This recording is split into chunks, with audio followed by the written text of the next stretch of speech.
Hey everyone! Today we're going to dive into a really fascinating way of looking at personal growth. It's from a framework called Soul School, and it's basically a repair manual for our inner selves. A way to stop getting stuck in the same old loops and actually start building new, better patterns. All right, so here's how we're going to break it down. We'll start with a whole new way to look at things. Then we'll get into the one core assignment that drives everything. After that, we'll talk about how to visualize your own internal habits, why it's all about practice and not performance, and finally, we'll see how this all comes together in the real world. This whole thing really starts with a feeling we've all had. It's that moment when the way you used to see the world, your old beliefs, they just don't work anymore. And you're kind of left standing there thinking, okay, so what now? This whole model isn't about giving you easy answers. It's about giving you a new way to ask the right questions.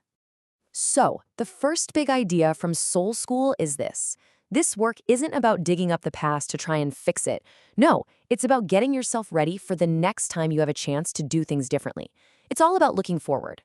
And this right here, this is the whole pivot. Most of us spend so much time and energy defending our record, right?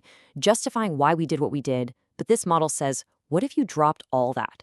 What if instead you just got curious about what you're actually capable of? It's shifting from defending who you were to exploring who you could become. So how do you actually do that? Well, it's not with some big, complicated set of rules.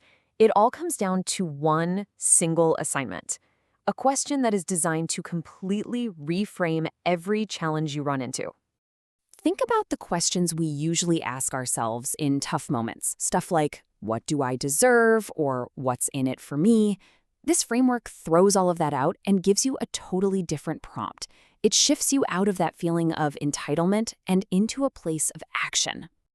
And there it is. What can I repair? It seems so simple, but just think about what a huge shift that is. Instead of just reacting, this question forces you to hit pause. It creates this tiny space. And it can be anything. A thought you're having, a bad habit, a strained relationship. Anytime you feel that old script of blame or victimhood kicking in, this question is your new anchor. Okay, so if the big assignment is to repair things, how do you even know what's broken in the first place? Well, that brings us to the next concept. And the model gives us this awesome metaphor for it, visualizing our inner circuitry. Your inner circuitry is basically a wiring diagram for your soul.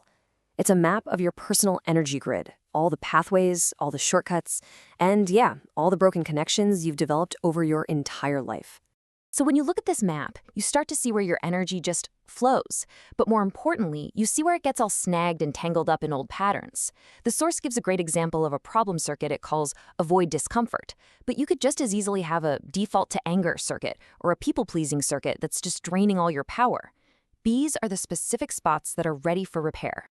And this is absolutely crucial. Just seeing the map, just knowing about your bad habits, isn't enough. You can't just think your way to being a different person. Real change, actually rewiring your brain, only happens when one of those old patterns gets triggered and you choose to act differently. That new action is what literally carves a new path in your brain. Now, this brings us to what is probably the biggest hurdle for most of us, that fear of messing up, of getting it wrong. And the Soul School model tackles this head on. It reframes the whole thing. This isn't a final exam where you pass or fail. It's a process. I just love how direct this is. It's permission to be human. Mistakes aren't just something that might happen. They're an expected and necessary part of learning. Every time you mess up, it's not a failure. It's just another data point, another chance to see the pattern and try again. And this distinction, this changes everything. When you're performing, you're worried about perfection. You're worried about the audience judging you. But when you're practicing, the only goal is to get a little bit better. The only audience is you. This mindset just frees you from all that pressure of having to nail it on the first try.